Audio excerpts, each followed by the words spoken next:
Hi, hello dear friends and family. இது நம்ம channel pen queen. நம்ம வந்து லாஸ்ட் வீடியோல ஹார்ட் அட்டாக்னா என்னன்னு சொல்லிட்டு பார்த்தோம் இல்லையா? இந்த வீடியோல வந்து ஹார்ட் அட்டாக் எதனால வருது, என்னென்ன ரீசன்ஸ் வந்து ஹார்ட் அட்டாக்கு மெயினா இருக்குன்னு சொல்லிட்டு இந்த வீடியோல பார்க்கலாம். முன்னாடி வந்து 55 இயர்ஸ்க்கு மேல உள்ள ஜென்ஸுக்கும் 65 இயர்ஸ்க்கு மேல உள்ள லேடிஸ்க்கும் தான் வந்து ஹார்ட் அட்டாக் வருதுன்னு சொல்லிட்டு மெடிக்கல் சர்வே வந்து இருந்துச்சு. பட் இப்போ வந்து அது அப்படி கிடையாது. நியூஸ்ல வந்து நம்ம பாக்குறோம்ல, டான்ஸ் பண்ணிட்டு இருக்கும்போதா இருக்கட்டும், ஸ்போர்ட்ஸ் பிளேயர்ஸா இருக்கட்டும், ஜிம்ல ஒர்க் அவுட் பண்ணிட்டு இருக்கும்போது சடனா வந்து கீழே விழுறாங்க. காஸ் ஆஃப் டெத் என்னன்னு பார்த்தோம்னா ஹார்ட் அட்டாக்னு வந்து சொல்றாங்க. நிறைய பேர் வந்து இப்போ ஒரு 4 to 5 இயர்ஸ்ல வந்து நிறைய வந்து ஹார்ட் அட்டாக்கோட ரேட் வந்து ரொம்பவே இன்க்ரீஸா இருக்கு. ஸோ இது என்னென்ன காரணங்கள்னு சொல்லி இந்த வீடியோல வந்து டீட்டெயில்டா பார்க்கலாம். வீடியோக்குள்ள போறதுக்கு முன்னாடி என்னோட சேனலை சப்ஸ்கிரைப் பண்ணாதவங்க மறக்காம சேனலை சப்ஸ்கிரைப் பண்ணிடுங்க. இப்போ வந்து நம்ம ஹார்ட்டோட மிகப்பெரிய ஆர்டரி எதுன்னு பார்த்தோம்னா, அதாவது ஹார்ட்டுக்கு அதிகமான ரத்தத்தை கொண்டு போற ரத்த குழாய் எதுன்னு பார்த்தோம்னா அதுதான் கொரோனரி ஆர்டரி. இதுதான் நம்ம உடம்புல உள்ள மெயினான ஆர்டரி. இந்த மெயினான ஆர்டரியில வந்து ஒரு ரத்த கட்டியோ இல்லாட்டி வந்து ஒரு கொழுப்பு கட்டியோ வந்து வெடிச்சிருச்சுனாலோ, அது வெடிக்கிறதுக்கான காரணங்களை தான் நம்ம வந்து பார்க்க போறோம். வெடிச்சிருச்சுன்னா என்ன ஆகும்னா அது வந்து அந்த கொரோனரி ஆர்டரியை வந்து அடைச்சிரும். அப்போ வந்து என்ன ஆகும், ஆட்டோமேட்டிக்கா ஹார்ட்டுக்கு போற பிளட், ஆக்சிஜன் இந்த ரெண்டுமே வந்து சப்ளை வந்து கட் ஆயிடும். கட் ஆன உடனே என்ன ஆகும்னா இதயத்துல உள்ள இதய தசை, இதய திசுக்கள் வந்து டேமேஜ் ஆயிடும். டேமேஜ் ஆயிடுனா உடனே வந்து ஹார்ட்டோட ஃபங்க்ஷன் ஸ்டாப் ஆயிடும். அதுதான் ஹார்ட் அட்டாக். இது எல்லாமே ஒரு ஃபியூ செகண்ட்ஸ்குள்ள வந்து நடந்து முடிஞ்சிடும். இப்போ வந்து இது எதனாலலாம் இந்த வந்து ஹார்ட் அட்டாக் வந்து வருது? High blood pressure. இப்போ வந்து பிபி வந்து நிறைய பேருக்கு பிபி இருக்கு. பிபி டேப்லெட் வந்து நிறைய பேர் எடுத்துட்டு இருக்காங்க. இது எல்லாமே ஒரு இன்டர் கனெக்ட் மாதிரி. ஒரு கண்டிஷன் இருந்துச்சுன்னா, இப்போ சுகர் இருக்குன்னா பிபி இருக்கும், பிபி இருக்குன்னா கொலஸ்ட்ரால் இருக்கும். இப்படி எல்லாமே வந்து ஒரு இன்டர் கனெக்டடா ஒரு செயின் மாதிரி வந்து இருக்கு. நிறைய பேர் எல்லா இதுக்குமே ஒரு பாக்ஸ்லயே வச்சு மாத்திரை வந்து எடுத்துட்டு இருக்காங்க.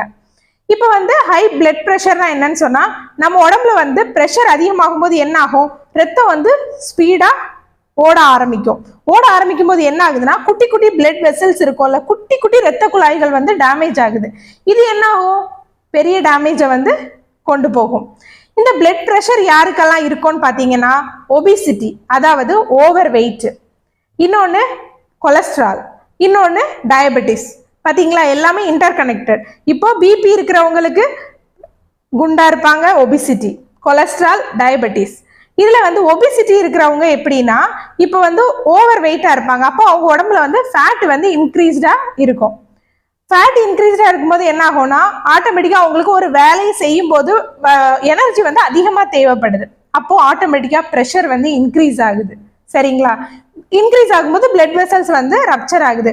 இது எல்லாமே inter connected. Blood pressure, obesity, cholesterol இந்த மூணுமே வந்து ஒரு இன்டர் கனெக்டடா வந்து இருக்கு. இந்த மூணுமே ரொம்பவே வந்து ஹார்ட் டிசீஸ்க்கு வந்து முக்கியமான ரீசனா வந்து இருக்கு. இப்போ எல்லாருமே சொல்லுவோம் கொலஸ்ட்ரால் இருந்துச்சுன்னா வந்து கண்டிப்பா வந்து ஹார்ட் அட்டாக் வரும், கொலஸ்ட்ரால்க்கு வந்து கண்டிப்பா ட்ரீட்மெண்ட் எடுக்கணும்னு சொல்லுவோம் இல்லையா? இந்த கொலஸ்ட்ரால் வந்து கண்டிப்பா வந்து நல்ல கொலஸ்ட்ரால் இருந்துச்சுன்னா அது பிரச்சனையே இல்லை. குட் கொலஸ்ட்ரால், பேட் கொலஸ்ட்ரால்னு ரெண்டு இருக்கு. குட் கொலஸ்ட்ரால் கண்டிப்பா நம்ம உடம்புக்கு வந்து வேணும். இந்த குட் கொலஸ்ட்ராலோட வேலை என்னன்னா, பிளட்ல உள்ள கொலஸ்ட்ராலை எடுத்து லிவர்ல போய் அதை வந்து ஃபில்டர் பண்ணுது. இப்போ நம்ம உடம்புல நம்ம சாப்பிட்ற சாப்பாடு அதிகமான ஃபேட் உள்ள சாப்பாடு சாப்பிட்றோம்ல, ஜங்க் ஃபுட்ஸா இருக்கட்டும், ஆயில் ஃபுட்டா இருக்கட்டும், நிறைய வெளி சாப்பாடுகள் அதிகமா சாப்பிட நம்மளோட பேட் கொலஸ்ட்ரால் வந்து இன்க்ரீஸ் ஆகுது. இந்த பேட் கொலஸ்ட்ரால் இன்க்ரீஸ் ஆகும்போது அது என்ன பண்ணும்னா குட் கொலஸ்ட்ராலை வந்து ஆட்டோமேட்டிக்கா கம்மி பண்ணும். அப்போ நடக்க வேண்டிய வேலை நடக்காது, கொலஸ்ட்ராலை வந்து ரிமூவ் பண்ண முடியாது. ஆட்டோமேட்டிக்கா பேட் கொலஸ்ட்ரால் வந்து இன்க்ரீஸ் ஆகி கொழுப்பு கட்டிகளா வந்து ஃபார்ம் ஆக ஆரம்பிக்குது. இதுதான் கொலஸ்ட்ரால் இருந்தா ஹார்ட் அட்டாக் வரோங்கிறது வந்து இந்த ரீசன்னால தான். அப்புறம் வந்து டயபெட்டிஸ். இப்போ டயபெட்டிஸ் வந்து நிறைய பேருக்கு இருக்கு. இப்போ வந்து காமனாவே நிறைய பேருக்கு வந்து டயபெட்டிஸ் வந்து இருக்கு. ஆஃப்டர் 30 இயர்ஸ்ல இருந்தே நிறைய பேருக்கு வந்து டயபெட்டிஸ் வந்து இருக்கு. இது என்ன பண்ணோம்னா பிளட் சுகர் வந்து அதிகமா இருக்கும். பிளட்ல உள்ள சுகரோட அளவு வந்து அதிகமா இருக்கும். இது வந்து ஒரு ஹார்மோனல் சேஞ்ச். இந்த பிளட் சுகர் வந்து அதிகமாகும் போது என்ன ஆகும்னா இது வந்து குட்டி பிளட் வெசல்ஸையும் நர்வ்ஸையும் வந்து டேமேஜ் பண்ண வந்து ஸ்டார்ட் பண்ணுது. இது வந்து சுகர் வந்து இருக்கிறவங்க வந்து கண்டிப்பா வந்து மெடிசின்ஸ் வந்து கண்டிப்பா ரெகுலரா ஃபாலோ பண்ணணும். இப்போ நம்ம பார்த்த எல்லாமே வந்து இன்டர் கனெக்டட். அதாவது பிபி, சுகர், கொலஸ்ட்ரால், ஒபிசிட்டி இந்த நாலுமே வந்து இன்டர் கனெக்டடா இருக்கு.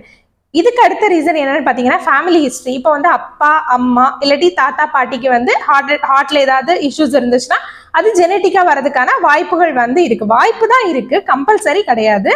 Lakh of physical activity. இப்போ நம்ம வந்து பிசிக்கல் ஆக்டிவிட்டி ரொம்பவே குறைஞ்சிருச்சு. குழந்தைங்களும் வெளியே விளையாட போறது கிடையாது, பிசிக்கல் ஒர்க் அவுட் பண்றது இல்லை. நம்ம எல்லாருமே வந்து மேக்ஸிமம் ஒயிட் கலர் ஜாப்ஸ்க்கு தான் வந்து ரொம்ப ப்ரிஃபரன்ஸ் கொடுப்போம். யாருமே வந்து பிசிக்கல் எனர்ஜியை வந்து இது பண்றதே கிடையாது. பிசிக்கல் ஒர்க் அவுட் வந்து ரொம்பவே கம்மியா இருக்கு. இது வந்து மெயின் ரீசனா வந்து இருக்கு. நம்ம சடனா ஒரு பிசிக்கல் ஒர்க் அவுட் பண்ணும்போது என்ன ஆகும்? ஸ்ட்ரெஸ் வந்து அதிகமாகி leads to heart attack. Next என்னன்னு பார்த்தோம்னா அன்ஹெல்தி ஃபுட், அன்ஹெல்தி டயட். இப்போ நம்ம மேக்ஸிமம் அவுட் சைட் ஃபுட்டுக்கு வந்து ரொம்பவே வந்து முக்கியத்துவம் வந்து கொடுக்குறோம். நிறைய பேர் வந்து அவுட் சைட் ஃபுட் தான் வந்து லைக் பண்ணி சாப்பிட்றோம். அதே மாதிரி அதிகமான ஃபாஸ்ட் ஃபுட்டு, பேக்கெட் ஐட்டம்ஸு, நம்ம அதில் எவ்வளோ கலோரிஸ் இருக்குது, எவ்வளோ ஃபேட் இருக்குது, எதுவுமே இல்லை. நம்ம வந்து டேஸ்ட்டுக்காக மட்டுமே வந்து சாப்பிட்றோம். அந்த சாப்பிட்ற சாப்பாட்டுல இருந்து தான் அதிகப்படியான பாதிப்புகள் வந்து நமக்கு வருது. ஸோ ஹெல்த்தி டயட் வந்து ரொம்ப ரொம்ப ரொம்ப ரொம்ப முக்கியம். நெக்ஸ்ட் என்னன்னு பார்த்தீங்கன்னா ட்ரக்ஸு, ஸ்மோக்கு. இப்போ வந்து நம்ம நிறைய பேர் வந்து ஸ்மோக் பண்ணுறாங்க, ட்ரக்ஸ் எடுக்கிறாங்க. அதெல்லாம் உள்ளே போய் என்ன வேலை பார்க்கோன்னா நம்மளோட இதயத்தோட தசைகள் வந்து ரொம்ப மெல்லிசா இருக்கும். அதே மாதிரி இரத்த குழாய்களும் வந்து குட்டி குட்டியாக தான் இருக்கும். இது என்ன பண்ணோம்னா நம்ம எடுக்கிற ஸ்மோக் பண்ணுறவங்களா இருக்கட்டும், ட்ரக்ஸ் எடுக்கிறவங்களா இருக்கட்டும், ஆர்ட்ரி அந்த இரத்த குழாயை வந்து டைட் ஆக்கும். அதில் ஒரு டைட்னஸ் ஃபார்ம் ஆக ஆரம்பிக்கும். டைட் ஆயிடுச்சுனாலே என்ன ஆகும்? அதோட வேலை வந்து ஆட்டோமேட்டிக்காக கம்மி ஆயிடும். அப்புறம் வந்து இது வந்து ஒரு ஆட்டோ இம்யூன், ஹார்ட் அட்டாக் வரதுக்கு வந்து ஆட்டோ இம்யூனாவும் வரலான்னு சொல்றாங்க. இது வந்து எப்படின்னா நம்ம உடம்புல உள்ள இம்யூன் சிஸ்டமே வந்து நம்ம உடம்புக்கு அகெயின்ஸ்டா வந்து இது பண்ணும்போது ஹார்ட் அட்டாக் வரதுக்கு வந்து வாய்ப்புகள் வந்து இருக்கு. இது வந்து ரொம்ப ரேரா தான் இருக்கும். ஸோ ஹார்ட் அட்டாக் வரதுக்கு வந்து இவ்வளோ ரீசன்ஸ் இருக்கு. நிறைய வந்து நம்மளோட லைஃப் ஸ்டைலே அதுவா வர தானா நிறைய ரீசன்ஸ் இருந்தாலும் கூட நம்ம வந்து கிரியேட் பண்ற ரீசன்ஸ் வந்து ரொம்பவே வந்து அதிகமா இருக்கு. நம்மளாவே தான் வந்து ஏற்படுத்திக்கிறோம் வாய்ப்புகளை. ஃபுட்டா இருக்கட்டும், டயட்டு, எல்லாமே வந்து நம்ம கையில தான் இருக்கு. நம்ம வந்து நினைச்சா வந்து அதை வந்து ரெடியூஸ் பண்ணலாம். ப்ரிவென்ஷன் மெத்தட்ஸ் நிறைய இருக்கு. நெக்ஸ்ட் வீடியோல வந்து இதோட கண்டினியூஷன் வீடியோ வந்து அப்லோட் பண்றேன், மறக்காம பாருங்க. இந்த வீடியோ உங்களுக்கு யூஸ்ஃபுல்லா இருந்துச்சுன்னா லைக் பண்ணுங்க, ஷேர் பண்ணுங்க, மறக்காம கமெண்ட் பண்ணுங்க. பாய்.